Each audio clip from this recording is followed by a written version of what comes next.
E a cidade de Rio Grande, uma cidade da música, né? E eu lembrei assim, eu já tínhamos a Violeta e a dificuldade que era montar o show.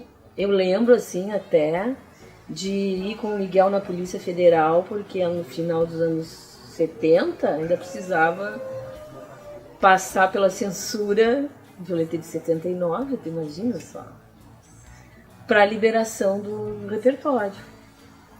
Então, isso já pode ver o que era difícil. Década de final de 70, isso teve abertura em 79, né? Mas era assim.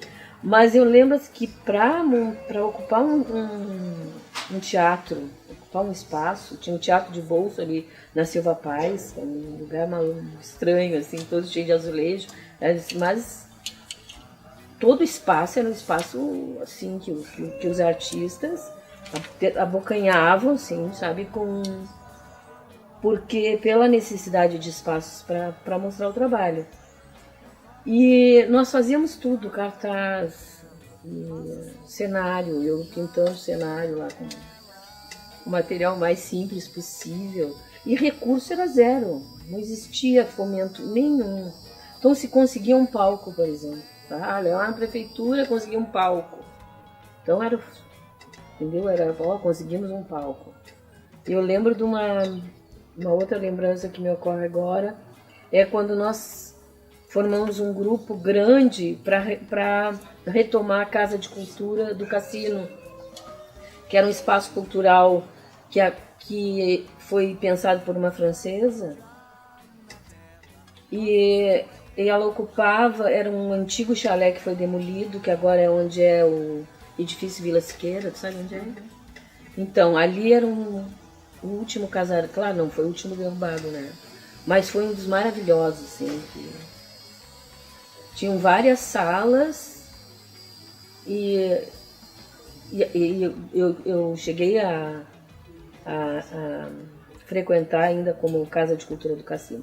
Mas então nós formamos um grupo nos anos 90, metade de 90, assim, 1990, para retomar a Casa de Cultura. O Celso tinha toda a papelada e tal. Daí formamos um grupo que era muito grande mesmo, 30 pessoas.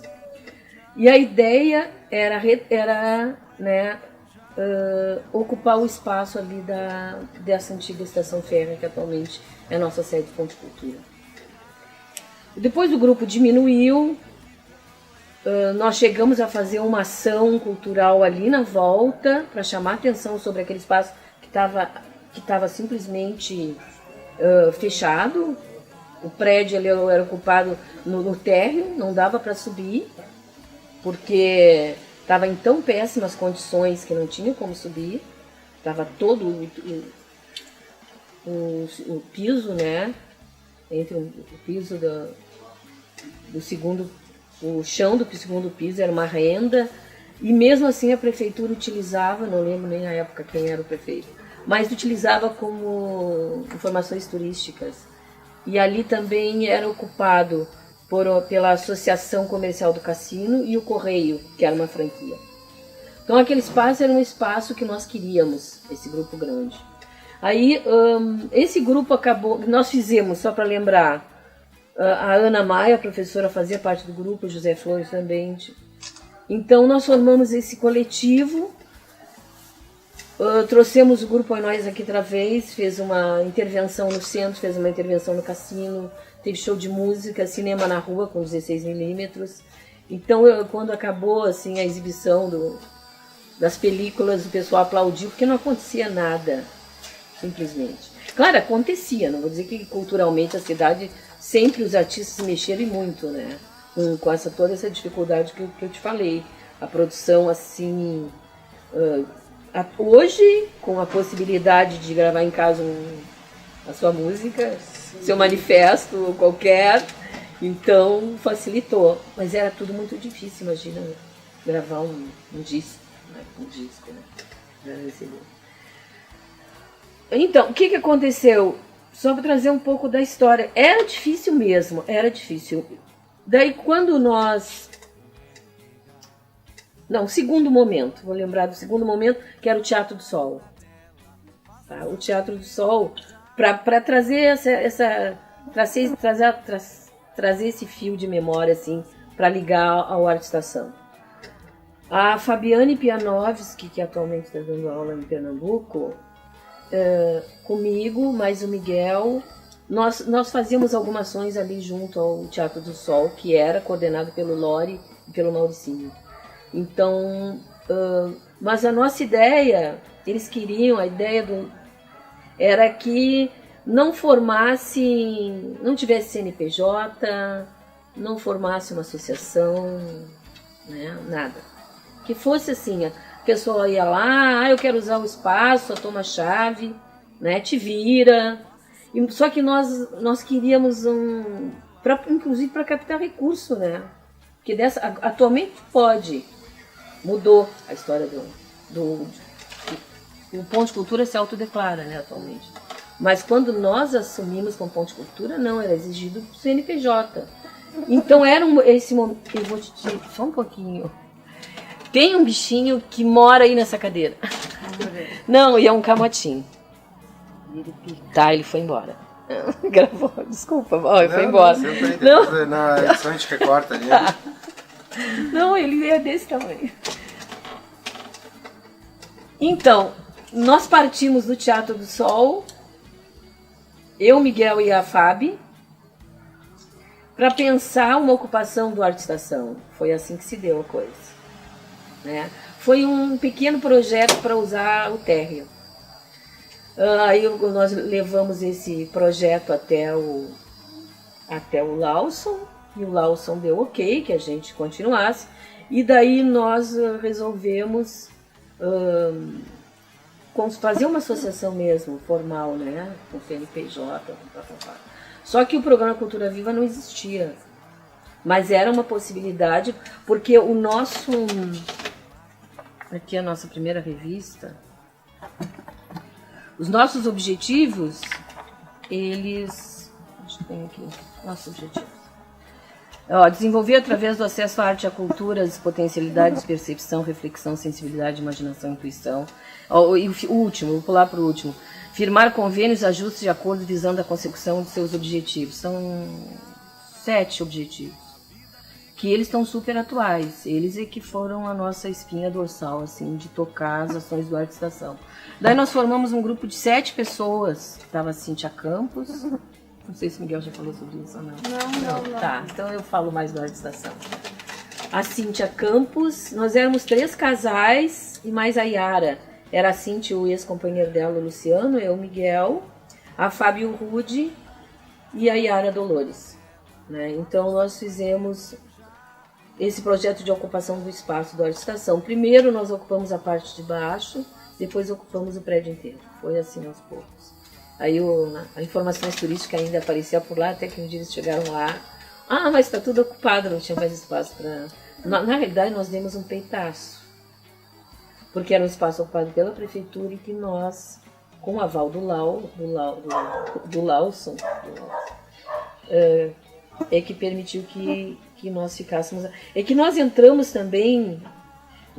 muito bem, assim, nós convencemos na primeira abertura, assim, para a comunidade, né, o que nós trouxemos para mostrar, olha, é isso que nós queremos fazer, ficou todo mundo assim, porque durante todo o período, nós ficamos 1 ano elaborando o nosso estatuto, e pensando, né, como ocupar aquele espaço.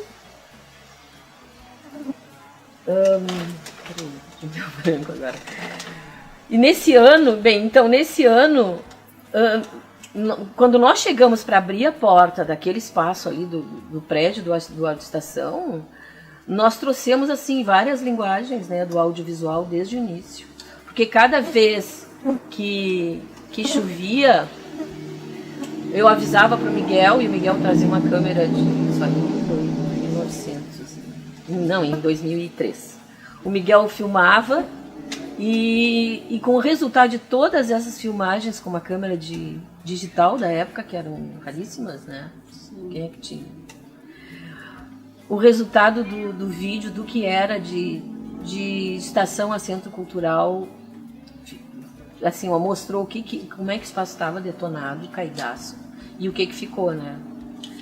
Então nós levamos assim as nossas produções pessoais, todo mundo então produzia, não era pura teoria, né?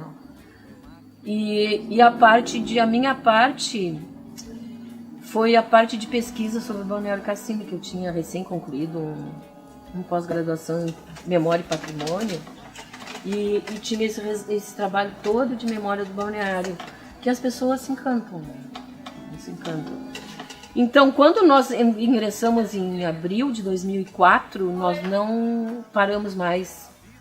Então, a nossa ideia era todo mês ter uma exposição, esse era o formato, mês a mês uma exposição. E uma das soluções que nós tivemos, por falta de recurso, que eu não tinha grana mesmo para nada. Então, na esquina, o supermercado da esquina nos dava um rancho para café, papel higiênico, material de limpeza. O Larus foi um baita parceiro, nós chamamos que eram nossos vizinhos que nos ajudavam. O Larus dava, na época, era 2004, R$50. Nós tínhamos um orçamento assim de R$200 no máximo para tocar a estação. Claro, nós usamos toda a nossa estrutura, né? Toda. Desde o bolo de café, para passar o café. Daí alguns artistas doaram obras, nós fizemos 2 leilões, aí começamos a melhorar um pouquinho. Assim. Mas a grande mudança, só para não me alongar demais, a grande mudança foi o programa Cultura Viva. Eu lembro assim que o Miguel, porque foi na universidade que aconteceu esse chamado, porque foi via prefeitura. Chegou para a prefeitura, o Ministério da Cultura enviou para as prefeituras, a prefeitura fez essa reunião, esse chamado para a comunidade lá. Então foi a FAB, foi o Miguel, os dois foram, né? E trouxe um manual assim, de como encaminhar o projeto. Ficou, eu não sei se ficou mesmo. Aí um dia, um sábado, nós acordamos assim, tá, vamos olhar aquele material, né? Aí tá, então o que se faz? Daí nós montamos um esqueleto que deu... Esse aqui é o resultado do nosso primeiro projeto que nos transformou em ponto de cultura. É aqui, que era a Estação no Cílio da Cultura. Então a ideia era a cada ação uma revista. E essa durou, claro, a revista foi ao final dos 4 anos, né? Porque durou 4 anos o projeto. Era semestral. Na realidade nós empurramos mais um ano. Mas por semestre nós tínhamos turmas. Nós respeitávamos, já que o nosso público-alvo eram os estudantes de escola pública, nós respeitávamos o ano letivo. Porque a gente sabia que no verão debandava. E nós oferecíamos a passagem, o lanche. Então, a gurizada e a parceria com a escola, o primeiro passo, a escola que escolhia, que fazia o chamamento. Então, a escola foi nossa parceira, né? Nossa primeira escola foi Cassino, aí depois nós abrimos para o centro. Então era semestral, cada semestre era uma turma. E nessa revista aqui ela foi construída a várias mães e mãos. Várias mãos. Então, por exemplo, a Arita, que era oficineira junto comigo na oficina de fotografia, ela fez a matéria do que foi essa ação com a gurizada. Eu coordenava o projeto e a parte de educação patrimonial era comigo também, porque nós saíamos com o pessoal pela cidade a conhecer, né? Tanto é que quando nós ganhamos o prêmio Asas pelo projeto, por ter finalizado o projeto e o resultado foi muito bom, nós fizemos a proposta de levar essa ação para outras comunidades que nós já havíamos visitado com a gurizada. Então, também não sei se o Miguel falou, o projeto previa oficina de vídeo, de fotografia, de costura, de educação patrimonial e de serigrafia. Então, a oficina de costura, de desenho, produzia desenhos a partir das nossas saídas de uma ligação com o ambiente, seja ambiente natural, fauna, flora, como a parte de patrimônio, né? Esse desenho se transformava em serigrafia para camiseta. Então tudo ficava bem costuradinho, sabe? Nada estava separado. Não é como escola, assim, que tem a disciplina disso ou daquilo. Não, as disciplinas eram todas juntas. E nós, claro, nós tínhamos algumas exigências, né, com a gurizada. Eles poderiam se matricular no mínimo em 3. E a educação patrimonial era obrigatória. Porque ela é que dava toda essa costurada, né? Tanto é que aqui, eu acho até que eu vou ler. Assim, porque nós estávamos assim, imagina, não tem recurso, de repente chega um recurso, deu até um certo medo, né? Era 180 mil. Eu, como arte educadora, de escola pública a vida toda, nunca na vida, eu não vou dizer nunca, uma vez só, eu viajei para um encontro que o governo do estado é que cobriu os gastos. Eu sempre, acho que isso não é novidade para ninguém, né? Eu não sei se é licenciatura ou bacharelado. Bacharelado. Eu sou da licença. Então, toda a vida eu paguei meus livros, minhas viagens para congresso, para seminário, formação. Aí eu, como arte educadora, era um sonho. Eu dizia para meus alunos, eu tenho a chave. Porque eu levava, né, eu dando aula na esquina, ali do Silva Gama, levava para ele visitar a exposição todo mês e aproveitar o espaço né, que o cassino estava oferecendo. Então aqui as nossas ideias eram fervilhantes. Então nós colocamos assim, ideias fervilhantes, a nossa receita coletiva. Um tanto de música, uma porção de fotografia, então espalhamos literatura por cima. Alguém sugeriu colocar vídeo, o desenho foi se esparramando, a gravura também, porque deixa aquela marca bonita. E para arrematar vem a costura que faz a junção de tudo. Mas legal mesmo é poder alterar a ordem a cada momento. Então, isso nós fomos costurando, nós fomos construindo, nada estava separado. Era o coletivo, nós estávamos nos descobrindo como coletivo, né? Então, nos Trilhos da Cultura veio para quê? Para falar de arte, para juntar gente, para inventar, para construir e desconstruir, para afirmar que se pode fazer de muitas maneiras. Claro, essa revista ela foi escrita ao final do projeto, então nós já estávamos contaminados pelo Cultura Viva. O projeto foi aprovado em 2005, né? Nós começamos na metade do ano de 2005. E no ano de 2005, antes de começar o projeto mesmo, ser inaugurado e tal, o espaço lá, aconteceu a primeira teia em São Paulo. Então nós não tínhamos, fui eu e o Celso a teia né, essa teia. Então não consegue imaginar chegar em São Paulo, no Parque Ibirapuera, né, e encontrar aquela massa de arte e cultura de todas as linguagens, desde a Mangueira, MST, o grupo de teatro, gente, o Brasil inteiro, né? Era uma coisa que não existia. O Brasil, eu como arte educadora, eu não conseguia enxergar o que era o Brasil. E lá foi uma possibilidade de tu enxergar as pessoas, né? Claro que são representações. Então, nós levamos tudo que nós tínhamos feito durante o ano de artistação, que era um ano, né? Que o Celso ingressou depois. Nós levamos convite, que o nosso convite simula uma passagem de trem, que cada exposição tem um número.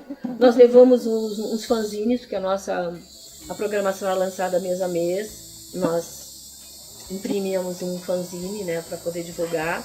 Bem, nós levamos o que nós tínhamos, o que nós havíamos construído durante esse tempo, e nós expusemos isso lá na parte no stand. E eu vim assim, ó, até hoje eu tenho encantamento pelo Cultura Viva, mesmo, eu vou deixar para falar no final, sabendo que as coisas nunca são iguais, né? A gente sabe que as coisas mudam, a vida muda, se não mudasse, imagina que tédio. Mas tiveram mudanças que fizeram com que sucumbisse, né? Mas eu acredito nesse programa, e o que eu acho que mesmo com as baixas, né, no gráfico, né, com as baixas, o que não tira das pessoas esse envolvimento? Não tira.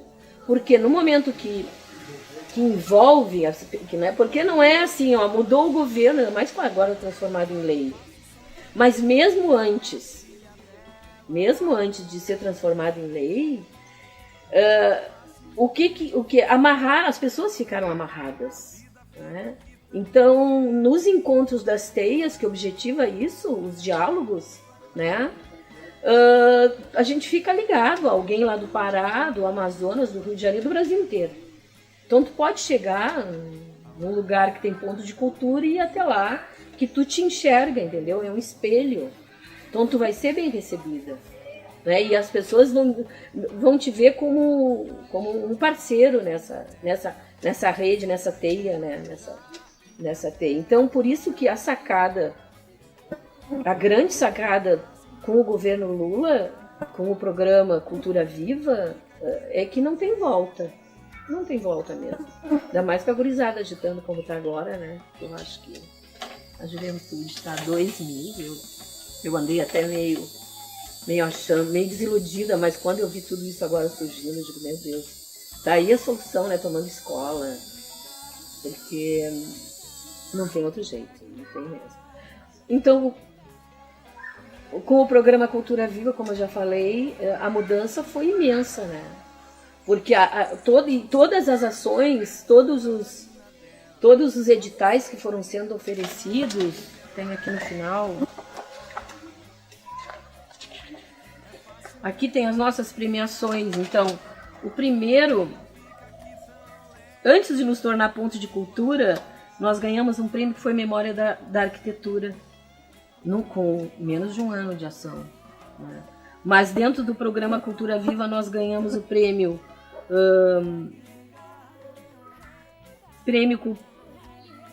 Ação Escola Viva, porque nós desenvolvíamos ações com escolas, né, com estudante, ponto de leitura, mídia livre, cultura ponto a ponto, Areté. Aí vieram depois o Cine Mais Cultura, interações estéticas com o Lau, o Prêmio Asas e Bolsa Gente Cultura Viva, que infelizmente esse prêmio mais o prêmio que o Jacaré, o recurso não chegou para ele, né? Três prêmios nós havíamos sido contemplados em 2009, foi quando estava mudando o governo, mudou o ministro, né? Mudou o ministro da Cultura e mudou a secretaria também de responsável pelo programa. E eu não sei o que houve, até hoje a explicação não foi dada, porque saiu em diário oficial e o recurso não foi repassado. Eu acho que seguraram. Alguns diziam, isso é para a Copa, é para o Rio de Janeiro agora, que foi todo, né, por causa das Olimpíadas. Isso aí já começou muito. Sim. Então tudo isso aí surgiu, né, na época. E foi 2008 para 2009. Essa Bolsa Gente Cultura Viva era uma ação, era um edital lindo que envolvia duas localidades. Os nossos agentes tinham saído das nossas oficinas, então era alimentando o programa, né, com gente nova que saiu Infelizmente, eles chegaram a fazer conta na Caixa Econômica Federal e a coisa não rolou. Bem, desde 2011, eu acho, nós não aprovamos mais nenhum edital, porque os editais minguaram, né? Quando a Ana de Holanda assumiu, a gestão dela ficou um tempo analisando o que foi o programa Cultura Viva. Aí eu fui a Brasília, junto com o Lau e com o Miguel. Então, nós fomos porque era o redesenho do Cultura Viva. Seria um redesenhado.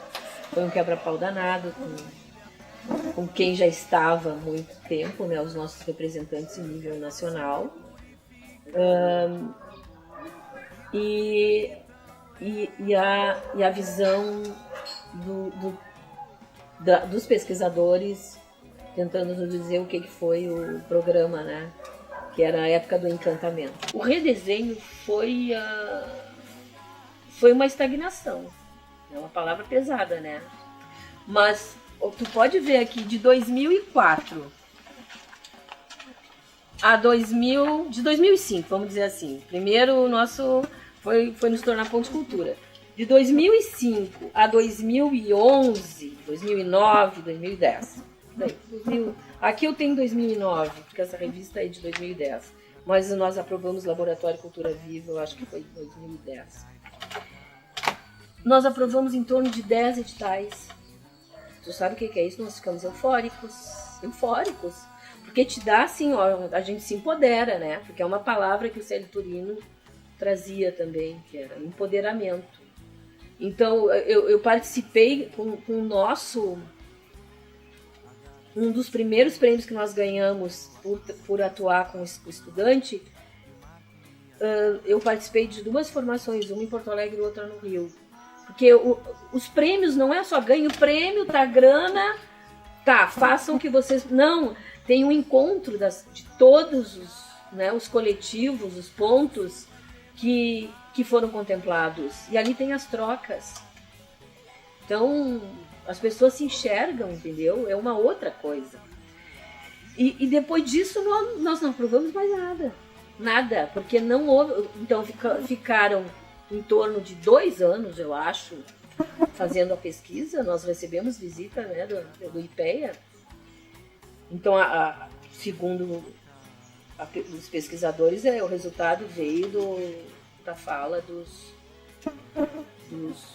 das entrevistas, né, dos pontos de cultura. Mas eu acho que não poderia ter parado, entendeu? Eu acho que o fomento aos pontos, então os pontos iam concluindo as suas ações como ponto de cultura. Se não aprovou outro edital, muitos pontos fecharam as portas, sucumbiram, né? Claro que não tem que ficar... A ideia era essa também. Não é o governo federal, o Ministério da Cultura, que fomenta editais e continuaria como a grande mãe, né, do programa. Tem os estados e os municípios têm que entrar nessa história. Só que nós estamos em 2016, né? E os municípios, eu acho que estejam bem resolvidos dentro desse programa Cultura Viva, eu acho que são pouquíssimos.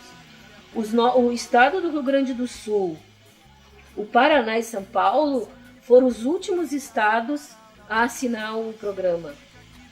Tu consegue imaginar o Sul? O Sul era nada.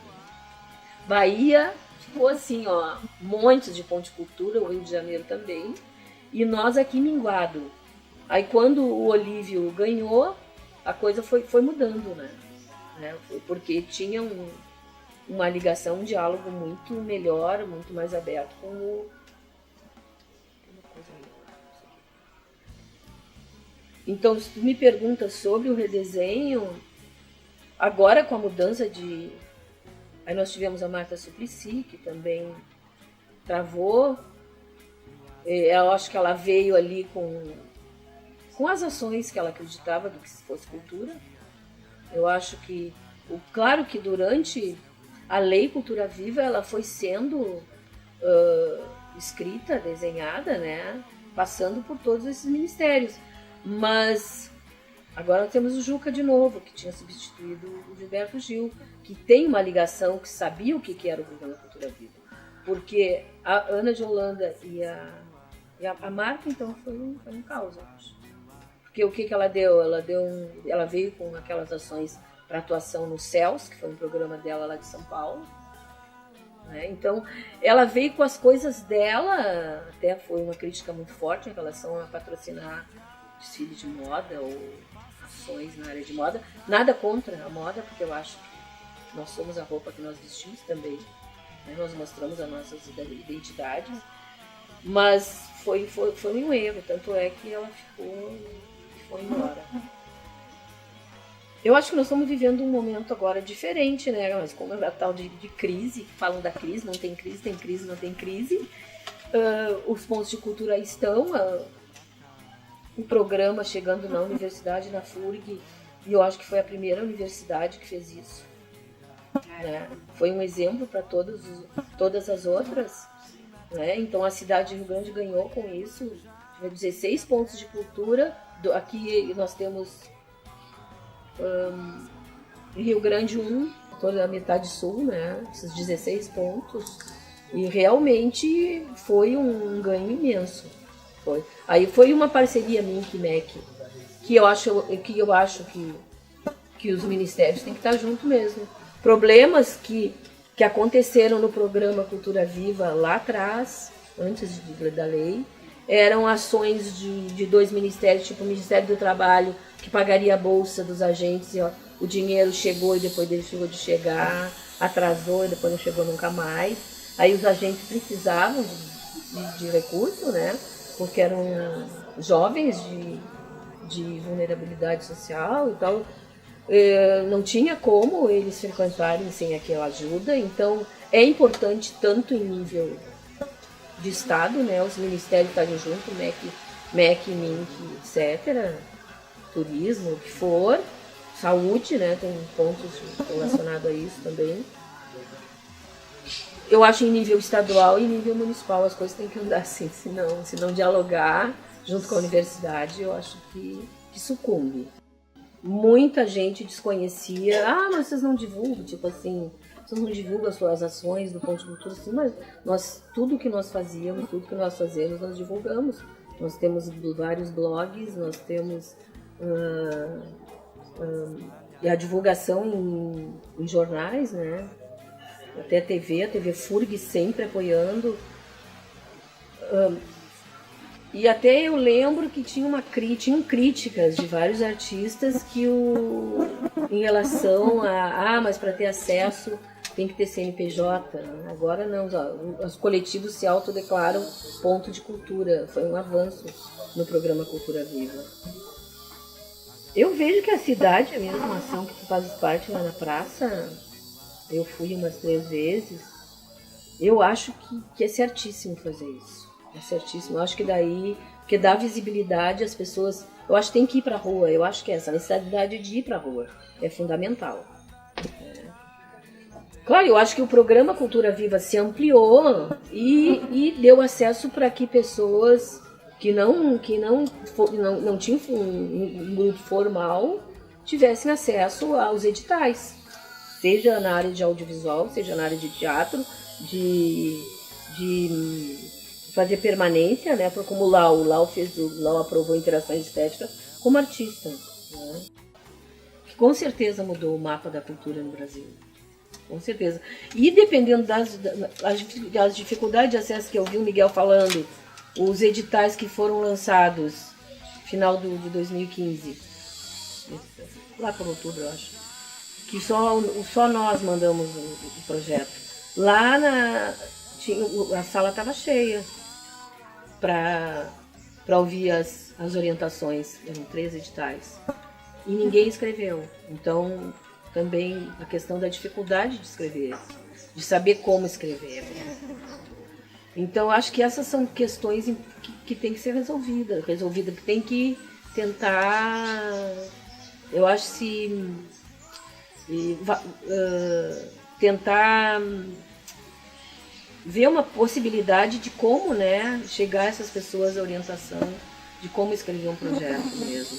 Porque às vezes é mais medo, é mais receio. Sim. Porque uma coisa até que eu ia falar antes e agora me veio. Nessa formação pela premiação Escola Viva, em Porto Alegre, uma das falas de alguém lá que representava o Ponto de Cultura disse que nós tínhamos que pagar pessoas para escrever o nosso projeto. E eu me levantei e disse que não. Com certeza que não, que nós tínhamos que aprender a escrever o nosso projeto, que quem é que vai... A nossa voz, quem é que vai falar por nós, né?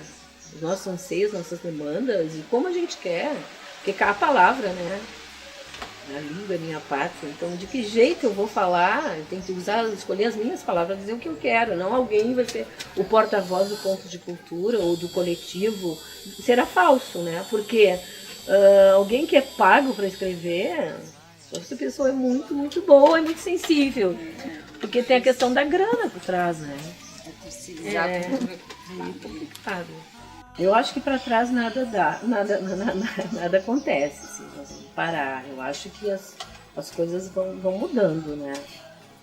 O programa realmente era um período de encantamento, mas era um encantamento que era uma fome por isso, por possibilidades, que realmente a festa era imensa, né? A festa era imensa. Então, atualmente, o programa está amadurecido, mas os municípios têm que se fortalecer mais para fomentar ações culturais. Então, as políticas públicas em nível municipal é fundamental, porque é mais perto, entendeu? É mais perto, é aqui, é chegar ali e conversar. Não precisa pegar um avião para ir conversar com alguém lá em Brasília. É impossível isso.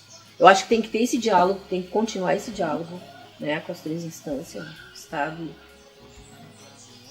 Mas é importante o fortalecimento em nível municipal mesmo. A Secretaria de Cultura, os coletivos, o Conselho de Cultura, eu acho que precisa dialogar bastante. Eu cobro até do Miguel isso. O Conselho tem que, porque existem os conselhos, mas os conselhos têm que consultar a base, não é na hora de se formar conselho, né? Todos os conselhos. Não é como assume, sei lá, 10, 5, não sei quantos são, de qualquer conselho. Eu acho que se tiver o diálogo constante, as pessoas vão se apropriando daquilo, dizendo que realmente aquelas pessoas falam por nós. Eu acho que isso falta aqui.